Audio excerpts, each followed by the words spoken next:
শীতের টাটকা ফুলকপি দিয়ে মাছ, মাংস, ডিম সব কিছুই যেন আলাদা স্বাদের হয়।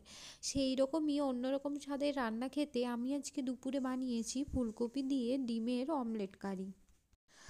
সব সময় একঘেয়েমি ডিমের কারি না বানিয়ে আজকে অমলেট কারি বানিয়ে নিয়েছি। অনেকের পরিচিত একটি রেসিপি, আবার হয়তো অনেকে এর মধ্যে অপরিচিত। যে সকল বন্ধুদের অপরিচিত তাদেরকে বলবো মন দিয়ে ভিডিওটি প্রথম থেকে শেষ অবধি দেখুন এবং কোনো এক শীতের দুপুরে আপনারাও বানিয়ে নিন এইরকম একটি রেসিপি। যে সকল বন্ধুরা এই রেসিপির সঙ্গে পরিচিত তাদেরকেও বলবো ভিডিওটি স্কিপ না করে পুরোপুরি দেখুন। রান্নার পদ্ধতিটি একটু অন্যরকম। যারা পরিচিত তারা তো জানেনই খেতে কতটা সুস্বাদু হয়। এবার তাহলে বেশি কথা না বাড়িয়ে রান্নাতে চলে যায়। শীতের দুপুরে গরম গরম ভাতের সঙ্গে এরকম একটি গরম গরম ডিমের অমলেট কারি পুরো দারুণ একটি কম্বিনেশন। এবার তাহলে আমি রান্নাতে চলে যাই। প্রথমে আমি ফুলকপিগুলোকে ভালো করে ধুয়ে তার মধ্যে লবণ এবং জল দিয়ে এটিকে ফুটিয়ে নেব। লবণ দেওয়ার কারণে হচ্ছে ফুলকপির মধ্যে যদি কোনো পোকা থেকেও যায় সেটি কিন্তু বেরিয়ে যাবে। আমরা তো কাটার সময় ভালোভাবে দেখে নিই, তবু কখনো চোখের ভুলে থেকে গেলে লবণ জলে কিন্তু পোকা বেরিয়ে আসে। এখানে দুটো ডিম, পেঁয়াজ কুচি, লঙ্কা কুচি এবং লম্বা করে কাটা আলু নিয়েছি ও ফুলকপিগুলো ভাপিয়ে নিয়েছি। তো এবার আমি এগুলিকে ভেজে নেব।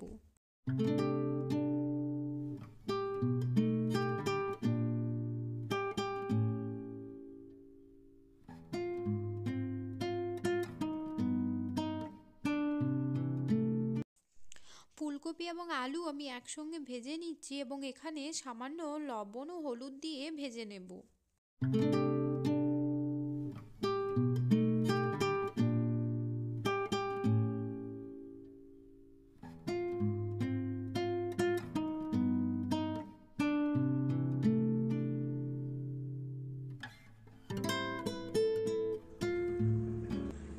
সবকটি ভেজে আমি কিন্তু একটি প্লেটে তুলে নিয়েছি। এবার আমি চলে যাব ডিমের অমলেট বানানোর জন্য। তো ডিমের অমলেট বানানোর জন্য এখানে আমি একটি পাত্রে পেঁয়াজ কুচি কুচি করে নিয়েছি এবং তার মধ্যে স্বাদ মতো লবণ দিয়ে দিচ্ছি। এবার এখানে সামান্য পরিমাণে হলুদ গুঁড়ো দিয়ে দেব ও কিছুটা পরিমাণে গোটা জিরে দিয়ে এই মিশ্রণটিকে ভালোভাবে মাখিয়ে নেব। তাতে কি হবে, পেঁয়াজের মধ্যে লবণ ভালোভাবে ঢুকে যাবে। এবার এর মধ্যে দুটো ডিম ফেটিয়ে নিয়েছি এবং এগুলিকে আবার ভালোভাবে ফেটিয়ে নেব।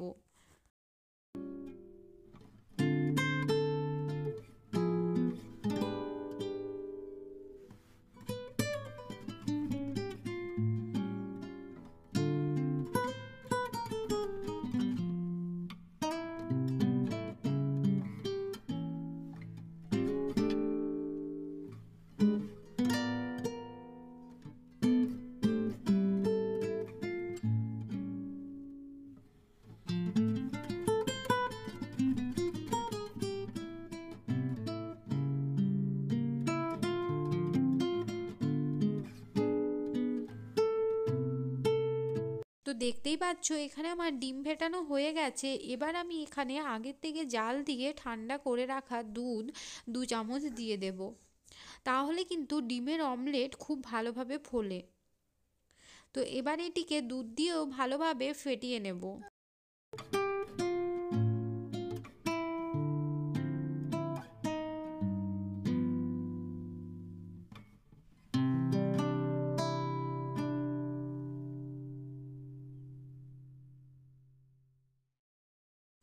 ডিম ফেটানো হয়ে গেলে কড়াই গরম করে তার মধ্যে সর্ষের তেল দিয়ে ভালোভাবে নাড়িয়ে নেব।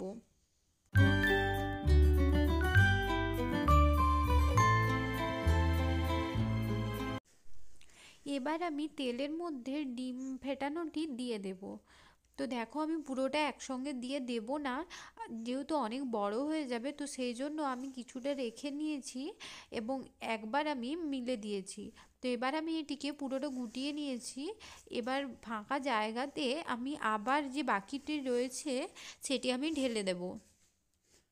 তো এইভাবে আমি রোল বানিয়ে নেব। এতে কি হবে, এতে আমার ভেতরে রোল অনেকগুলো হবে এবং দেখতে অনেকটা সুন্দর লাগবে। এবার দেখো এটি শুকনো হয়ে গেছে এবং এটি আগের অমলেটের সঙ্গে মুড়িয়ে নেব, তাহলে কি হবে ভেতরে অনেকটা রোল হবে।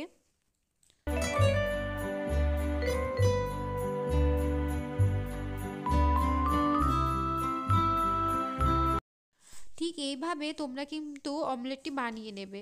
এবার এটি আমার পুরো কমপ্লিট হয়ে গেছে, একটি প্লেটে তুলে রেখে নেব। এবার এটিকে একটি ছুরির সাহায্যে আমি কিন্তু স্লাইস করে নিয়েছি। তো এবার আমি আবার রান্নাতে চলে যাব। একটি কড়াইতে তেল গরম করে নিয়েছি এবং তার মধ্যে কুচি করে রাখা পেঁয়াজ দিয়ে দিয়েছি।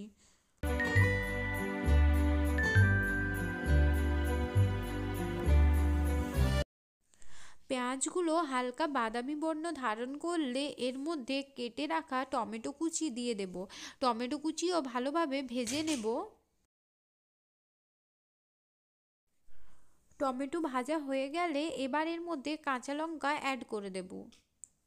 তো যাই হোক, সব একসঙ্গে ভালোভাবে ভেজে নিতে হবে। তো এবার আমি আগের থেকে তৈরি করে রাখা আদা, রসুন এবং পেঁয়াজের পেস্ট এর মধ্যে ঢেলে দিচ্ছি।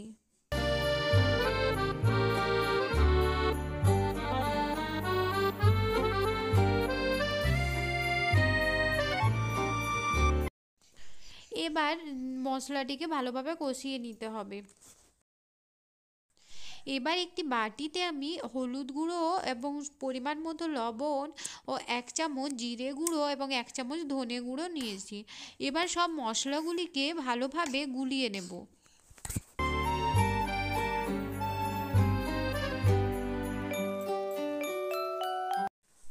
জল দিয়ে একটি চামচের সাহায্যে ভালোভাবে মশলাটাকে গুলিয়ে নিয়েছি।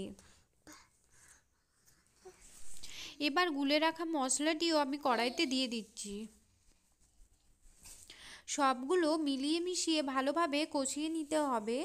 তো এটি আমাকে লো ফ্লেমে করতে হবে এবং এটি করার জন্য 5 থেকে 10 মিনিট আমার টাইম লাগবে। তো দেখতে পাচ্ছ মশলা থেকে তেল ছেড়ে গেছে এবং কি সুন্দর একটি কালার এসছে। তো এতক্ষণ পর্যন্ত আমাকে কিন্তু এই প্রক্রিয়াটি লো ফ্লেমেই চালিয়ে যেতে হবে। এবার আমি ভেজে রাখা ফুলকপি আলু দিয়ে আবার ভালো করে কষিয়ে নেব।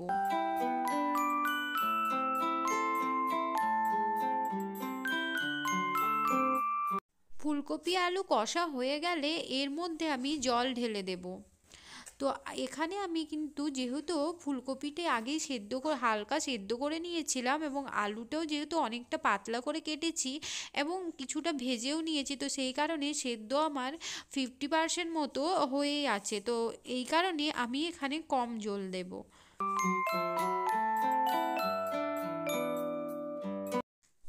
এবার ঝোল ফুটে এলেই কিন্তু আমি আগে থেকে স্লাইস করে রাখা ডিমের অমলেট ঝোলের মধ্যে দিয়ে দেব। এটিকেও কিছুক্ষণ ঝোলের মধ্যে ফুটিয়ে নিতে হবে যাতে এর ভেতরে মশলা বা ঝোল সব কিছুই যেন পর্যাপ্ত পরিমাণে ভেতরে ঢোকে। তো সেই কারণে আমি এটি দিয়েও কিছুক্ষণ 5-10 মিনিট মতো হালকা আঁচে ফুটিয়ে নেব। তো চলো, এইভাবে আমার রান্না কমপ্লিট হয়ে গেছে। তো দেখতেই পাচ্ছ কি সুন্দর একটি কালার এসছে এবং তরকারি কতটা সুন্দর হয়েছে। এবার আমি ওপর থেকে সামান্য ধনেপাতা ছিটিয়ে গ্যাসের ফ্লেম অফ করে দেব। আজকের রান্নাটি এই পর্যন্তই। তো আপনাদের যদি ভিডিওটি ভালো লেগে থাকে, রান্না ভালো লেগে থাকে, তাহলে কিন্তু চ্যানেলটি সাবস্ক্রাইব করে দেবেন এবং ভিডিওটি লাইক, কমেন্ট ও শেয়ার করে দেবেন। যে সকল বন্ধুরা এখনও সাবস্ক্রাইব করেননি তারা অবশ্যই চ্যানেলটি সাবস্ক্রাইব করে পাশে থাকবেন।